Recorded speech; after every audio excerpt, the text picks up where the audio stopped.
الفيديو ده للرجاله بس. الجواز هيبقى كابوس بالنسبه لك والارتباط هيبقى كابوس بالنسبه لك. مفيش فرق ما بينك وبين الحيوان. وبسم الله الرحمن الرحيم والصلاة والسلام على رسول الله صلى الله عليه وسلم. فكرة الارتباط أو الجواز قبل سن ال25 ينفع مع ناس ومع ناس تانية ما ينفعش. ينفع مع مين؟ لو واحد أهدافه مش بعيدة، بمعنى واحد كل اللي هو عاوزه إن هو يتجوز البنت اللي بيحبها وعايز يعيش حياة عادية جدا، ان هو بس يكون اسره، وان هو يبقى مثلا موظف او مثلا ليه مشروعه الخاص او حاجه صغيره على جنب يقدر يصرف بيها على بيته، او مثلا هو شغال في شركه او موظف او شغال شغلانه عاديه جدا يعني. ده ممكن ارشح له ان هو يتجوز وهو تحت ال25 سنه ويفكر في حته الارتباط. مش عيب على فكرة، لكن هي بتبقى دماغ. في واحد بيبقى مبسوط ان هو عايش حياة بسيطة وعايش وعامل أسرة سعيدة وعامل بيت، ده كل أهدافه.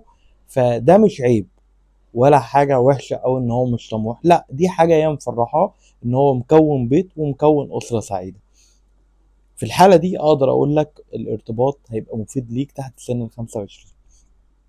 طب لو انت شخص اهدافك بعيده، بمعنى ايه اهدافك بعيده؟ ان انت عايز تبقى مثلا محترف في حاجه معينه، عايز مثلا تبقى ليك اسم كبير في مجال معين، محتاج مثلا ان انت لسه بتبني ثروتك او لسه بتبني مشاريع او لسه عايز تفتح مشروع واثنين وثلاثه واربعه وخمسه.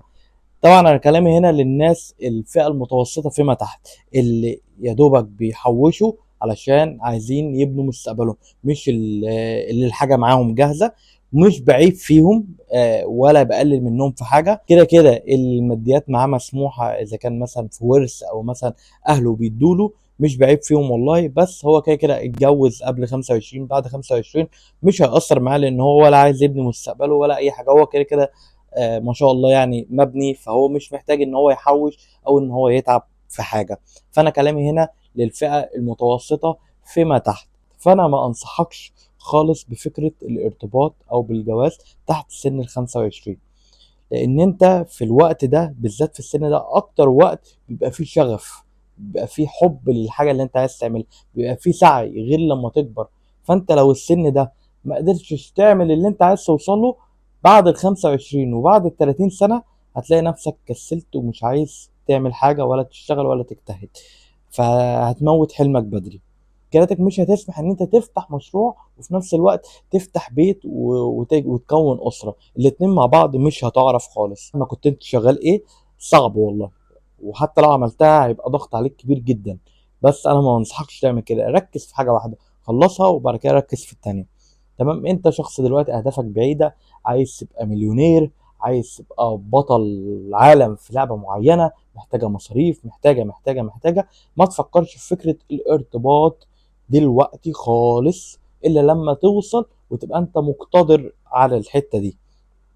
تالت بقى نوع، وهو ده اللي هيضيعك خالص. تمام؟ كده كده يا جدعان الفيديو ده للرجاله بس، مش عايز اي بنت اشوفها داخله الفيديو ده، لان انا كلامي هنا مع الشباب. تمام؟ تالت نوع بقى، الجواز هيبقى كابوس بالنسبه لك والارتباط هيبقى كابوس بالنسبه لك. ترتبط او تتجوز علشان شهوتك بس، كده انت اعرف ان انت بقيت عامل زي الحيوان بالظبط. مفيش فرق ما بينك وبين الحيوان. دي طبعا حاجه فينا كلنا، بس ما يبقاش سبب جوازك او سبب ان انت بتحاول ترتبط عشان السبب ده، مش عشان مثلا البني ادمه اللي قدامك كويسه او البني ادمه اللي قدامك انت بتحبها ويبقى ده السبب الوحيد. يعني لما يكون ده السبب الوحيد، ده اكيد بيبقى سبب من الاسباب ان انت عايز تنظف نفسك وتبقى قريب من ربنا وتبعد عن اي حاجه حرام. ده سبب، يبقى سبب من الاسباب، ما يبقاش هو السبب الاساسي ان انت عايز ترتبط او ان انت عايز تتجوز. كده انت بقيت زيك، مفيش فرق ما بينك وبين الحيوان بالظبط. الحيوانات كل اللي بيعملوه ان هم بيجروا ورا شهوتهم، ما عندهمش عقل. فانت في الحاله دي الجواز هيبقى اكبر خساره ليك، لان انت اول واحده عينك هتشوفها هتلاقي نفسك هي دي. طب يا ابني مميزاتها وعيوبها، لا هي دي. طب يا ابني مش عارف ايه، لا هي دي. في نقطه عامه برضو هتكلم فيها للثلاث انواع. لما تيجي تختار شريك حياتك، طبعا الحب جميل، وان انت لازم تختار اللي قلبك مال ليها واللي قلبك حبها، بس لما تيجي تختار لازم تدخل عقلك في الحسبة معاك.